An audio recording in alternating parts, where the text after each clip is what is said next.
মাইসা ছিল অনেক ভদ্র ও সবার প্রতি বন্ধুত্বপূর্ণ। অপরদিকে মিলি ছিল বড়লোক, তাই তার ছিল অহংকার আর গরিবদের প্রতি আলাদা মনোভাব। কালকে পবিত্র ঈদের দিন, তাই মাইসার মা হালিমা তার জন্য জামা কিনে নিয়ে এলো। মাইসা, মা দেখো, তোমার জন্য আমি কিনেছি। এই দেখো, তুমি দেখলে খুশি হয়ে যাবে ইনশাল্লাহ। আম্মু, তুমি কি এনেছো? এবার ঈদের জন্য আমি তোমার পছন্দের জামাটা এনেছি।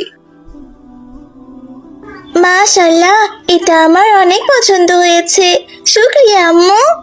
বাবার জন্য এনেছো মা? ঈদ তো সবাই মিলে আনন্দ করার জন্য, তাই না? হ্যাঁ, সবার জন্যই নতুন জামা। এমন সময় মাইসার বাবা আব্দুল্লাহ সেখানে এলো আর বলল, ঈদের আসল সৌন্দর্য তো সবাই মিলে আনন্দ করা, আনন্দ ভাগাভাগি করে নেয়া। শুধু নিজেদের জন্য ভাবলে কি হয়? ঠিক বলেছো। আমি কাল বন্ধুদের সবাইকে বলবো যে সবাই একসাথে ঈদ করব। আর আমরা তো কিছু গরিব শিশুদেরও সাহায্য করব, তাই না?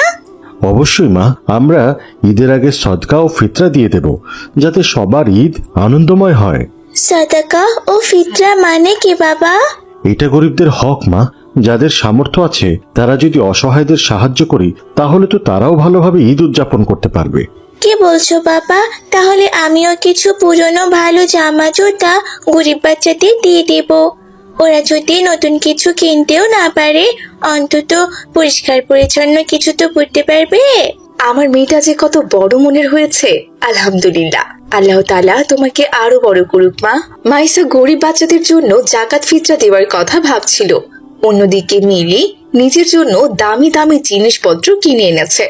তার সামনে দামি জামা কাপড়, স্যান্ডেল, ঘড়ি ও বিভিন্ন প্রসাধনী সাজানো। মিলির মা রেহানা মিলিকে বলল, মিলি মা, এতগুলো জামা কাপড় নিলে তুমি কোনটা পরবে বলো তো? জানি না মা, সবগুলোই তো বেশ দারুণ। আমি এক একটা এক এক সময় পরবো। কিন্তু তুমি তো কারোর সাথেই মিশো না, কারোর সাথে কথাও বলো না, তাহলে এত জামা কাপড় নিলে কার জন্য?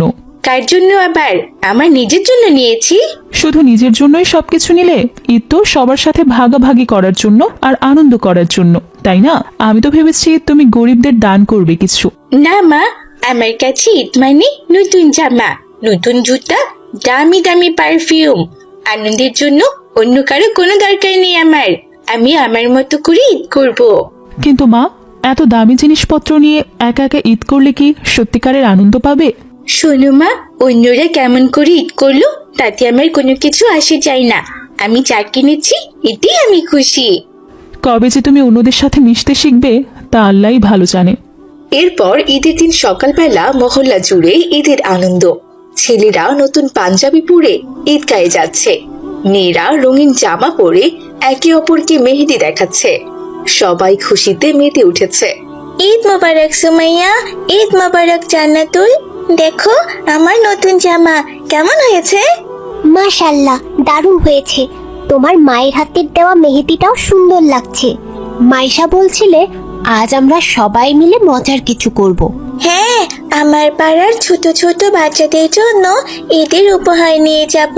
দারুণ আইডিয়া। ঈদ মানে তো শুধু নিজের আনন্দ নয়, অন্যদেরও আনন্দ দেওয়া। চলো আমরা যাই তাহলে। এরপর মাইসা ও তার বান্ধবীরা মিলে মহল্লার গরিব দুঃখী বাচ্চাদেরকে খেলনা ও খাবার উপহার দিল। আলহামদুলিল্লাহ, আমরা অনেকগুলো বাচ্চার মুখে হাসি ফোটাতে পেরেছি। আমার খুব ভালো লাগছে জানো। আল্লাহর শুকরিয়া, তিনি আমাদের সাহায্য করেছেন। হ্যাঁ, আল্লাহ তাআলা আমাদের সহায় না হলে কোনো কিছুই সম্ভব হতো না। আমাদের ঈদের আনন্দ অনেক গুণ বেড়ে গেল। আলহামদুলিল্লাহ, এখন থেকে প্রতি বছর আমরা ঈদের দিনে অন্যদের মুখে হাসি ফোটাবো। মাইসা ও তার বান্ধবীরা মিলে ঈদ আনন্দ ভাগাভাগি করছিল। অন্যদিকে মিলি মহল্লার এক পাশে দাঁড়িয়ে আছে। তার পরিধানে দামি জামা কাপড়, চকচকে নতুন জুতা ও হাতে দামি মোবাইল, কিন্তু তার মুখে আনন্দের কোনো ছাপ নেই। সে একা একা ছবি উঠাচ্ছিল। মিলি, ঈদ মোবারক। এসো না, আমরা সবাই একসাথে ঈদ পালন করি। ধন্যবাদ তোমাদেরকে, কিন্তু আমার যাওয়ার কোনো ইচ্ছা নেই। আমি একা থাকলে বেশি ভালো থাকি, বুঝেছো?